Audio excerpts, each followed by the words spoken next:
Hi listeners, இந்த case 1960 நடந்து கிட்டத்தட்ட 65 வருஷமாக சால்வ் பண்ண முடியாத ஒரு கோல்ட் கேஸ். இந்த கேஸ் வெளிநாட்டில் நடந்திருந்தாலும் இதை நம்மளோட லிசனர்ஸோட ஃபெமிலியாரிட்டிக்கு ஏற்ற மாதிரி தமிழ் சூழலுக்கு அடாப்ட் பண்ணியிருக்கிறோம். வாங்க வீடியோக்குள்ளே போகலாம். அது 1960 கன்னியாகுமரி மாவட்டம் மேற்கு தொடர்ச்சி மலைத்தொடரில் இருக்கிற ஒரு நதி ஓரமாக 3 பசங்க நடந்து போயிட்டு இருக்காங்க. அந்த பெரிய அரச மரத்துக்கு பக்கத்தில் வந்தவங்க அப்போதான் அந்த கோர காட்சியை கவனிக்கிறாங்க. அங்க இருந்து தலை தெறிக்க ஓடினவங்க பக்கத்துல இருந்த போலீஸ் ஸ்டேஷன் அடைஞ்சு, சார் அங்க நதி ஓரமா ஒரு சடலம் கிடக்குது சார். அடுத்த கொஞ்ச நேரத்திலேயே போலீஸ் அந்த இடத்துக்கு வர்றாங்க. அந்த சடலத்தை பாக்குறாங்க. அந்த சடலம் கழுத்தறுக்கப்பட்ட நிலையில ஓடை பக்கத்திலேயே கிடக்குது. அவர் அணிஞ்சிருந்த பெல்ட்டை கழட்டியே அவரோட கைய பின்பக்கமா கட்டி அவரை கொன்னு இருந்தாங்க.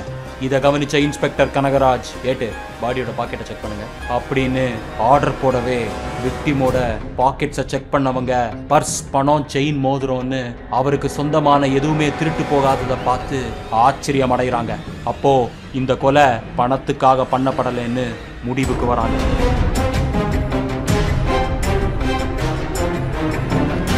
விசாரணையில இருந்து இறந்த அந்த நபரை பத்தியான தகவல்களை கனகராஜ் அங்க இருந்தவங்க கிட்ட விசாரிக்க, அவங்க பேர் செல்வராஜ், 24 வயசு, இங்கதான் சார் ஒரு பிரைவேட் பேங்க்ல எக்ஸிக்யூட்டிவ் ஒர்க் பண்றான். அப்படியான தகவல்கள் போலீஸுக்கு கிடைக்குது. இந்த நிலையில போலீஸ் பாடி ஆட்டாப்சிக்கு அனுப்பி வைக்கிறாங்க. விக்டிமை செக் பண்ண டாக்டர் அவரை ஃபோர்ஸ் பண்ணி முட்டி போட வச்சிருக்காங்க. அவரோட கைகளை பெல்ட்டால பின்னோக்கி கட்டி வச்சு கழுத்து அறுத்திருக்காங்க. அதுல ஏற்பட்ட டீப்பான கட்ஸ்ல தான் சார் அவர் உயிர் பிரிஞ்சிருக்கு. இப்படி இருக்க இந்த சம்பவம் நடந்த சரியா ஒரு வாரத்திலேயே அதே மலை தொடர்ல இருக்கிற ஒரு 10 அடி பள்ளத்துல 16 வயசான கார்த்திகாங்கிற ஒரு பொண்ணோட சடலம் கிடைக்குது. அந்த பொண்ணும் அதே மாதிரியே கழுத்தறுக்கப்பட்டு இறந்திருக்காங்க.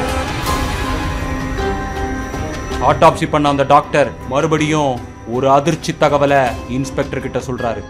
சார், செல்வராஜ், கார்த்திகா இவங்க 2 பேரும் கொல்லப்பட்டது ஒரே கத்தியால தான் சார். இதை கேட்ட இன்ஸ்பெக்டர் கனகராஜ் அண்ட் டீம் கொலகாரம் ஒருத்தந்தான்னு உறுதிப்படுத்துறாங்க. அடுத்த கட்ட விசாரணையில செல்வராஜும் கார்த்திகாவும் லவ்வர்ஸ்ங்கிற விஷயம் போலீஸுக்கு தெரிய வருது. அது மட்டும் இல்லாம இவங்க 2 பேரும் இறந்து கிடந்த இடத்துக்கு கிட்டத்தட்ட 7 கிலோமீட்டர் அளவுக்கு கேப் இருந்தது. கார்த்திகாவை வேறொரு இடத்துல வச்சு கொன்ன மர்டரர் அதுக்கப்புறமா இந்த பள்ளத்தாக்கி எடுத்துட்டு வந்து அவளை கீழே போட்டிருக்கான் அப்படின்னு போலீஸ் கணிக்கிறாங்க.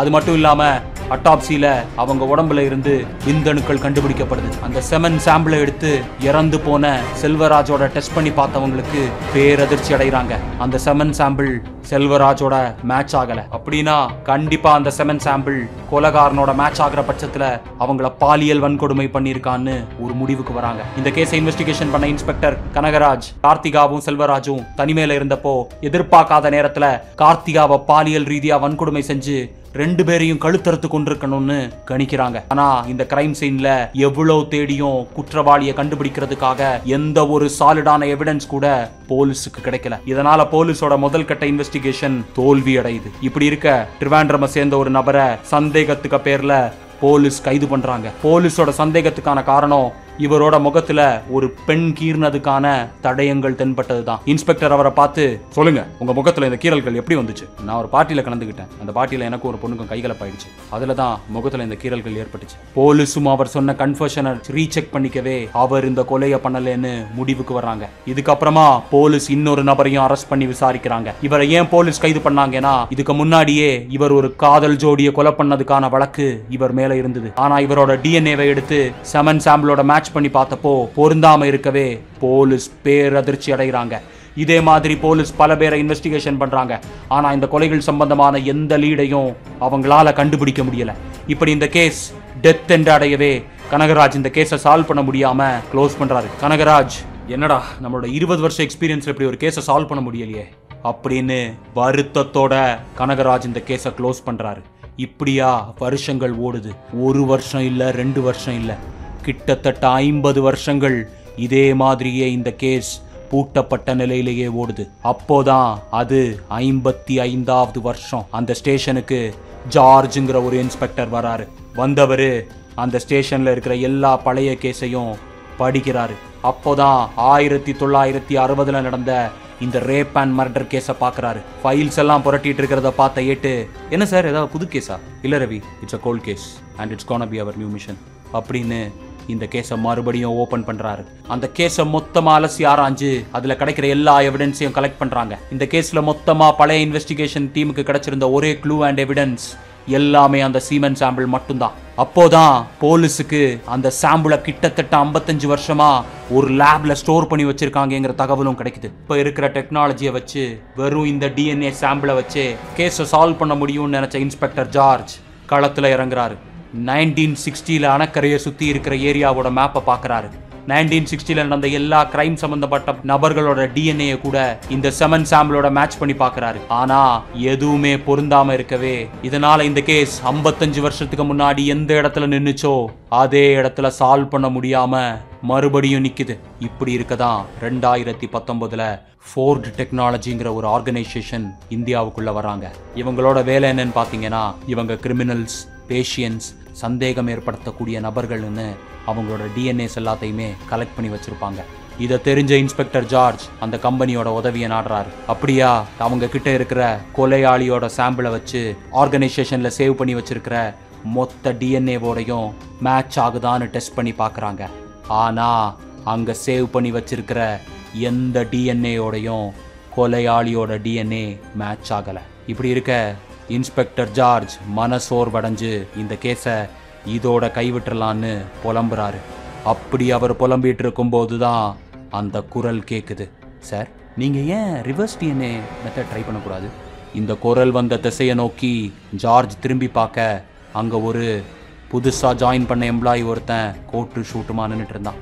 ரிவர்ஸ் டிஎன்ஏ மெத்தடா அப்படின்னா அப்படின்னு ஜார்ஜ் அவன் கிட்ட கேட்க அவன் அதை விளக்க ஆரம்பித்தான். இப்போ நீங்கள் பார்த்தீங்கன்னா நம்ம உலகத்தில் இருக்கிற எல்லா மனுஷனுக்குமே தனித்தனியான ஒரு டிஎன்ஏ இருக்கும் சார். ஸோ இப்போ நம்ம டிஎன்ஏ யாரோட க்ளோசஸ்ட்டாக மேட்ச் ஆகும், ஒரு 50-60 இல்லை 70% மேட்ச் ஆகும்னு பார்த்தீங்கன்னா நம்மளோட ஃபேமிலி மெம்பர்ஸோட தான் சார் மேட்ச் ஆகும். ஸோ இப்போ இந்த ரிவர்ஸ் மெத்தட் டெக்னாலஜி படி நீங்கள் ஃபஸ்ட்டு வந்து அவங்களோட ரிலேட்டிவ்ஸை கண்டுபிடிச்சிட்டிங்கன்னா அது மூலியமாக கில்லர் யாருன்னு ஐடென்டிஃபை பண்ணுறதுக்கு சான்சஸ் இருக்குது சார். இந்த செய்தி ஜார்ஜுக்கு பல கதவுகளை திறக்குது. போலீஸ் அப்படியே மறுபடி டெஸ்ட் பண்ண ஆரம்பிக்கிறாங்க. அப்படி டெஸ்ட் பண்ணதுல அதுல 80% ஒருத்தருக்கு மேட்ச் ஆகவே போலீஸ் அவர்கிட்ட விசாரிக்க ஆரம்பிக்கிறாங்க.